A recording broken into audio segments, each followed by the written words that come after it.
नमस्कार, एक बार फिर से स्वागत है आपका न्यूज इन मिरर में और मैं हूं आपके साथ निशात्री। 21 जनवरी को जो नरवाल में ब्लास्ट हुआ था उसको लेकर एक बड़ी अपडेट जो है वो सामने आ रही है। आपको बता दें कि एक सरकारी टीचर ही जो है वो आतंकवादी निकला और वहीं पर वो सरकारी टीचर रियासी का रहने वाला है जिसको अभी गिरफ्तार कर दिया है। नरवाल ब्लास्ट में एक बड़ी कामयाबी इस समय जम्मू कश्मीर पुलिस को मिली है। कुछ ही देर पहले एक प्रेस वार्ता को संबोधित करते हुए डीजीपी दिलबाग सिंह द्वारा पूरी तरीके से जानकारी दी गई है कि नरवाल ब्लास्ट में क्या हाथ था और कौन से आईडी का जो इस्तेमाल था वहां पर किया गया था। आपको बताते चले कि अभी कुछ देर पहले डीजीपी दिलबाग सिंह का कहना है कि रियासी के सरकारी कर्मचारी को गिरफ्तार कर लिया गया है और वहीं पर आपको ये बता दें कि ड्रोन के जरिए एक परफ्यूम आईडी जो थी वो वहां पे प्लान की गई थी, यानी उसके बाद से ये पूरा वहां पे ब्लास्ट जो हुआ। हालांकि काफी ज्यादा नुकसान वहां पे लोगों को हुआ था, जिसके बाद एलजी मनोज सिन्हा द्वारा उनको एक्सक्रीशिया भी जो है वो दिया गया था। लेकिन आपको बता दें कि ये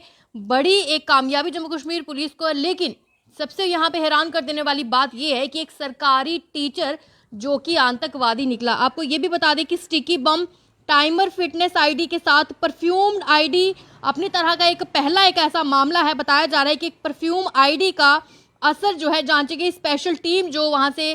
लगातार फॉरेंसिक की टीम्स पहुंची थी, वहां पे जो क्लूज इकट्ठे किए गए थे, उसके बाद जांच के लिए जो पूरा मामला सामने आया है। और वहीं पर बताया जा रहा है कि परफ्यूम की बोतल जैसी है इसकी शेप और गिरफ्तार व्यक्ति किया गया है वो लश्कर से संबंधित था। वहीं पर आपको बता दें कि पाकिस्तान में बसे लश्कर के 2 आतंकवादियों के संपर्क में भी वो था और उसके बाद शायद उसने ये प्लानिंग की है और उसके बाद नरवाल में जो ब्लास्ट हुआ वहां पे परफ्यूम्ड ब्लास्ट पहला ऐसा एक मामला है वो जिस तरीके से एक प्रेस वार्ता संबोधित अभी कुछ देर पहले की गई है। अगर पूरे मामले की अगर हम बात करते हैं तो जम्मू कश्मीर पुलिस ने आज एक दावा में कहा है कि जो 21 जनवरी को नरवाल में ब्लास्ट हुआ था, जम्मू विस्फोट में लश्कर तोयबा के एक आतंकवादी की गिरफ्तारी इसमें की गई है। और आपको ये भी बता दें कि इसमें काफी बड़ी सफलता जो है इस समय हासिल हुई है, जो कि पेशे से एक सरकारी कर्मचारी है। हैरान कर देने वाला मामला है कि ऐसी क्या आफत थी सरकारी टीचर को जो नरवाल में ब्लास्ट करने की, अपने ही जम्मू को दहलाने की कोशिश जो है इसकी तरफ से की गई है। आपको ये भी बता दी जिसे कब्जे से पहले ही इत्र की आईडी जो था वो मिला था। इस तरह की जो चीजें हैं उससे बरामद की गई हैं। और वहीं पर आपको बता दूं कि इस पूरी तरीके से संबोधित करते हुए ये कहा जा रहा है कि 11 दिनों की कड़ी मेहनत, यानी जो मेहनत उनकी तरफ से लगातार की जा रही थी, 11 दिनों की कड़ी मेहनत के बाद जम्मू के रियासी जिले से निवासी आरिफ अहमद की गिरफ्तारी जो होना है अपने आप में ही एक बड़ी सफलता जो है इस समय पुलिस डिपार्टमेंट की माने तो मानी जा रही है। बता दें कि आरिफ एक सरकारी कर्मचारी है और लश्कर तोयबा संगठन से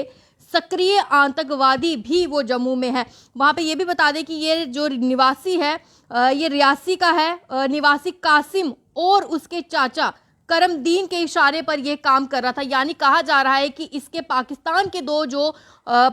के जो और 2 आतंकवादी हैं उनके साथ भी इसका ताल्लुकात था और ये जम्मू में यहाँ पे सक्रिय था और इशारे जो है वो पाकिस्तान के चल रहे थे और काम ये अपना कर रहा था। वहीं पे डीजीपी दिलबाग सिंह का ये भी कहना है कि आरिफ 3 आईडी विस्फोटों की जो घटनाएं हैं जो कि शास्त्री नगर, कटरा और 21 जनवरी को नरवाल में जो ये हादसा हुआ है, पूरी जम्मू की घटना में इस आरिफ का एक बड़ा हाथ है, यानी इन सभी घटनाओं में आरिफ का नाम शामिल है। वहीं पर आपको ये भी बता दें कि अभी तक उन्होंने कहा है कि इस विस्फोटक सामग्री, चिपचिपे बम जिनको हम स्टिकी बॉम्ब्स कहते हैं और टाइमर लगे आईडी के साथ आईडी देखा था, लेकिन आरिफ के पास एक नए प्रकार का आईडी जो है वो बरामद किया गया है जिसे परफ्यूम्ड आईडी कहा जा रहा है क्योंकि उसकी शेप एक परफ्यूम की बोतल की तरह बनी हुई थी। यह आईडी एक बोतल के रूप में है और ये परफ्यूम की बोतल की तरह लगता है, लेकिन इसमें विस्फोटक सामग्री है और ये भी कहा जा रहा है कि अभी तक ये हमने इसे अभी तक जो है वो छुआ नहीं है। मतलब ये अपने आप में ही पुलिस के लिए भी एक पहला और अनोखा मामला जो इस समय सामने आ रहा है। वहीं पर आपको ये भी बता दें कि इस समय उस सरकारी टीचर का जो गिरफ्तार होना, यानी जिस तरीके से बताया जा रहा है कि आरिफ नाम का ये व्यक्ति जिसका इस समय गिरफ्तार होना अपने आप में ही पुलिस को एक बड़ी कामयाबी लग रही है, क्योंकि इससे और भी बहुत सारी जो चीज़ें हैं वो मालूमात की जा सकती है। जबकि मैंने आपको बताया है कि पहले भी इसका कटरा और नरवाल ब्लास्ट में इसका नाम जिस तरीके से बताया जा रहा है कि सामने आया है और भी इससे काफ़ी ज़्यादा सुराग जो है वो मिल सकते हैं। वहीं पर आपको बता दूं कि इन्होंने कहा है कि साफ तौर पर जो नफरत फैलाने का काम है, खुद से ही जम्मू के लोग भी इस समय कहीं ना कहीं ये शामिल हो रहे हैं। आरिफ ना केवल अपनी नौकरी खो देगा इस समय, बल्कि उसके खिलाफ एक मजबूत जो है केस जो है वो तैयार किया जाएगा, क्योंकि सरकारी नौकरी करते हुए एक सरकारी एम्प्लॉय है, सरकार के पेशे से जो है, और उससे सबसे बड़ी बात यह है कि अपने ही जम्मू को दहलाने की कोशिश जो है इसकी तरफ से की जा रही है। आपको ये भी बता दूं कि बड़ी चतुरता से आरिफ ने जो है ये पूरा काम किया। उसने अपने कपड़े, जूते और यहाँ तक कि अपने मोबाइल का ना बात की जाए तो मोबाइल को भी आग के हवाले कर दिया था, ताकि सारे सबूत जो है वो जला दिए जाएं, ताकि पुलिस कभी तक उसके गिरेबान तक पहुंच ही ना पाए। लेकिन पुलिस ने छोटी छोटी सूचनाओं और सुरागों के बिहाफ पर जो इन्वेस्टिगेशन अभी तक की है, लगातार उनको 11 दिन लगे हैं, कड़ी मेहनत लगी है ये सब सुरागों पर काम करने में। सारे सुराग को इकट्ठा करके उन सब नतीजे पर पहुंचना अपने आप में ही एक बड़ा इस समय सूझबूझ के साथ पुलिस ने काम लिया है। आपको ये भी बता दें कि इस समय जो है आरिफ को गिरफ्तार कर लिया गया है। वहीं पर डीजीपी दिलबाग सिंह का कहना है कि आरिफ से मिले आईडी की बात करते हैं तो ड्रोन के जरिए जो है वो हवा में गिराया गया था। उन्होंने कहा है कि इससे अपना जुर्म कबूल कर लिया है। डांगरी रजौरी की घटना और जांच के भविष्य के बारे में पूछे जाने पर काफ़ी ज़्यादा जिस तरह से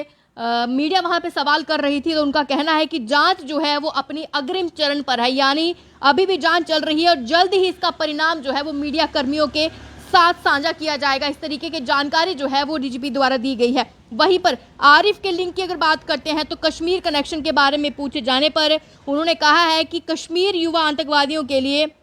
जो है जम्मू कश्मीर आ रहे हैं और कहीं ना कहीं जम्मू के लोगों को पैसों के लालच में भी इस समय जो है वो बरगलाया जा रहा है और उनके ये काम किए जा रहे हैं। हालांकि सबसे बड़ी बात है कि एक सरकारी टीचर ही जो है वो आतंकवादी निकला, चंद पैसों के लिए अपने जम्मू को दहलाने की कोशिश की, सरकारी ओहदे पर जो काम टीचिंग का उसको मिला है उसको ना करते हुए और ही किसी तरीके से जो है वो जम्मू को इस समय एक बड़ी कामयाबी हम कह सकते हैं कि जम्मू कश्मीर पुलिस को इसमें लगी है। क्या कुछ और अपडेट्स रहेंगी दिन भर की वो भी आपको तक पहुंचाएंगे। फिलहाल मुझे इजाजत दीजिए, नमस्कार।